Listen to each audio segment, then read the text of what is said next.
तो आखिर उस रात आकांक्षा ने साहिल को क्या रिप्लाई दिया और उसके बाद साहिल ने आकांक्षा के साथ क्या किया, इस कहानी का पार्ट 1 और 2 अगर आपने नहीं देखा तो एक बार जाके देख लेना ताकि कहानी आपको अच्छे से समझ आ सके। उस रात आकांक्षा काफी देर तक अपना फोन हाथ में लेकर बैठी रहती है। उसके दिमाग में बार बार साहिल की बातें घूम रही थी। एक तरफ उसका सबसे अच्छा दोस्त और दूसरी तरफ अचानक से किया गया प्रपोज। वो समझ नहीं पा रही थी कि क्या करे और काफी देर सोचने के बाद फाइनली आकांक्षा ने रिप्लाई किया, आई लव यू टू साहिल, मैं तुम्हें कभी भी अपनी फ्रेंड लिस्ट से डिलीट नहीं करूंगी। और इतना लिखने के बाद साइड में फोन रखकर वो सो गई। बस यहीं से आकांक्षा ने उस मंजिल के रास्ते पे कदम रख दिया था जहाँ उसे नहीं जाना चाहिए था। अगले दिन शाम को आकांक्षा जब ऑनलाइन आई तो उसने देखा कि साहिल भी ऑनलाइन था। आकांक्षा साहिल को अपने ग्रुप में बुलाती है। साहिल ग्रुप में आते ही जोर जोर से हंसने लगता है। तो आकांक्षा साहिल से पूछती है, क्या हुआ है साहिल, तुम इतना हंस क्यों रहे हो? तो साहिल कहता है, आज मैं बहुत खुश हूँ आकांक्षा, क्योंकि मुझे तुम मिल गई हो। तुम बहुत अच्छी लड़की हो आकांक्षा, मैं तुम्हें जिंदगी भर प्यार करूंगा, जिंदगी भर तुम्हारे साथ रहूंगा, तुम्हारी परछाई की तरह। साहिल की ये प्यारी प्यारी बातें आकांक्षा को बहुत अच्छी लग रही थी। उसे लग रहा था कि शायद उसे एक ऐसा जीवन साथी मिल गया है जो जिंदगी भर उसका ख्याल रखेगा।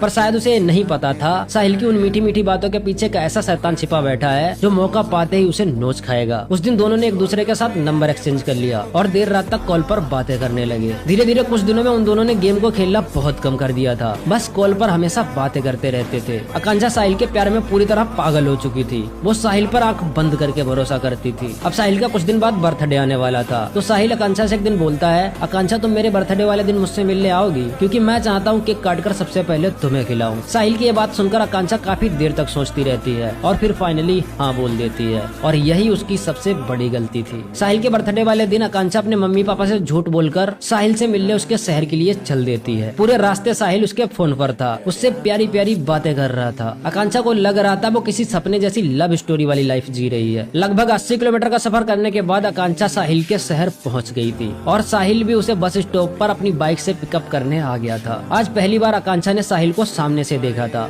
वो भागकर उसे गले लगा लेती है और फिर साहिल आकांक्षा को अपनी बाइक पर बिठाकर एक ऐसे घर में ले जाता है जो पूरी तरह से सुनसान था, जिसमें कोई भी नहीं रहता था। और उस घर में आकांक्षा के साथ कुछ ऐसा हुआ जिसे वो पूरी जिंदगी नहीं भूल पाएगी।